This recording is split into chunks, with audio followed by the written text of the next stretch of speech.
Welcome to another RSM Cloud Clip. My name is Ken Osterhaus, and I wanted to thank you for joining us today. We have a really special topic today. We're going to be exploring cloud firewall solutions, and I have a very special guest from our networking team, Cody Jordan. Cody, thank you for joining us today. Absolutely. Great to be here. Cody Jordan, I'm out of the Dubuque, Iowa office with RSM. Since joining RSM, been focused on networking solutions, firewalls, switches, routers, a lot of new topics out in the world today, like SASE.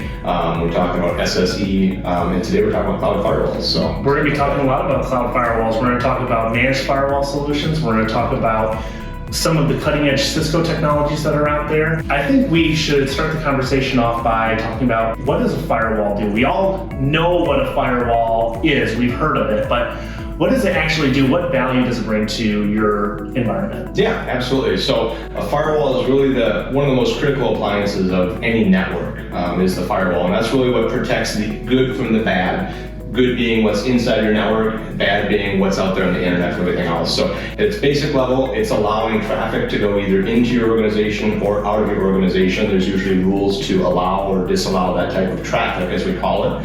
Obviously, next-gen firewalls is what we're kind of talking about today. Next-gen being all the advanced features that they can do, such as IDS, IPS, going to be things like URL filtering, all of these different types of things that really go into more than just moving packets inside and out. When it comes to Azure and cloud-delivered firewall solutions, it's not just something that is a box sitting in your office anymore, but it's something that has to be extended into the cloud and elsewhere. I think we're going to start off by talking about Azure Firewall, which is Microsoft's managed firewall solution in Azure.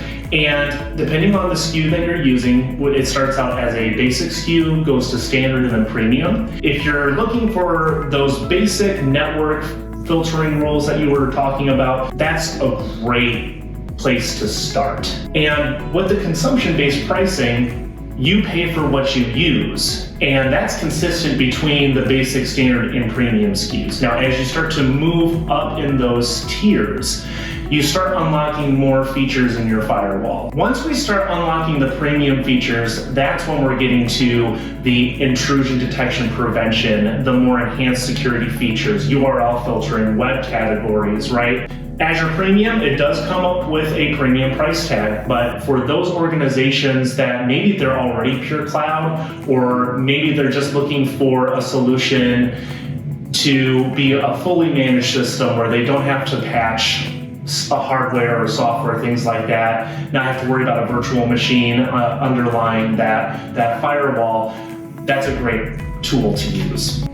Now, I'd like to transition to talk about AWS Network Firewall. AWS Network Firewall is essentially that managed firewall service in Amazon Web Services. So it's going to act pretty similarly to an Azure Firewall, but it does have some nuances to it. What makes this service stand out between Azure Firewall and traditional appliances like Cisco is how deeply it integrates into that AWS ecosystem. Just how Azure Firewall integrates well with the other Microsoft Azure tools and services, AWS Network Firewall does the same thing. There's also a very big differentiator in terms of how it's deployed. You're actually going to be placing firewall endpoints into your VPC subnets.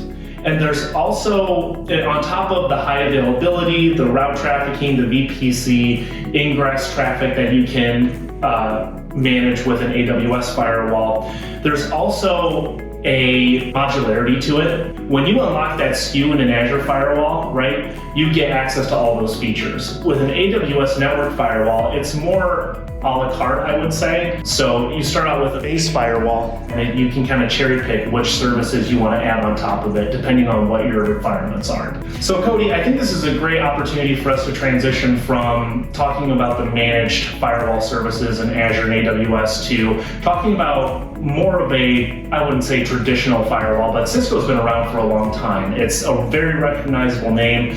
So can you kind of tell us a little bit about how a Cisco firewall differentiates itself from a managed firewall service in the cloud, and maybe some of the features and benefits that come with that? Yeah, absolutely. So I think you nailed it, Ken, right? Like, Cisco's been a name in networking for longer than I've been alive. They've been around for quite some time, and they're just a known, trusted name in networking. One of the differences to think about when we're talking about cloud-delivered firewalls is how Cisco's firewalls might interact with someone's environment. So in AWS or Azure, of course, you have that firewall as a service where it's integrated very well with that platform.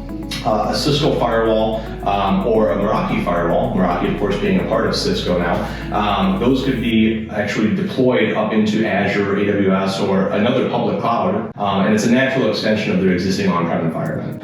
What Cisco's done as of late is that they have a new product called Security Cloud Control. And that's a cloud-delivered management platform to allow for management of all your Cisco firewalls, both on-prem and in the cloud. So it gives you that kind of single pane of glass where you can manage multiple firewalls under one, and it makes it nicer if you're extending that on-prem to the cloud. They have that singular management platform where you can apply a consistent unified set of policies across all of your firewalls to make sure that I'm applying the same rules that I would in my on-prem locations as I am in the cloud. VMXs, the virtual MXs, which are the virtual Meraki firewalls, those have been able to be in cloud-delivered environments for quite some time. What some people might not know is that in 2025, Cisco enhanced the functionality of those to include some of those next-gen features. All of those features are now available on Merakis that can be cloud-delivered or virtual. Obviously, when we're deploying these are deployed as a virtual appliance, so it's a little bit different than the way the Azure and AWS services operate, where you're paying for the Cisco license, whether that's a Cisco firewall license for the unified threat protections, or the Meraki license for advanced security. Those then go on that virtual machine, of course, and there's consumption fees along that. So it's a little bit different model when those are applied up in the cloud versus the firewall as a service, but it's a really great solution for users or organizations that already have an existing investment in Cisco firewalls. So Cody, as we're starting to wrap up our conversation today, I'm sure our audience is thinking about their cloud strategy, right? Maybe they're evaluating it or reevaluating it. They're coming to you and asking, Cody, what do you recommend for me?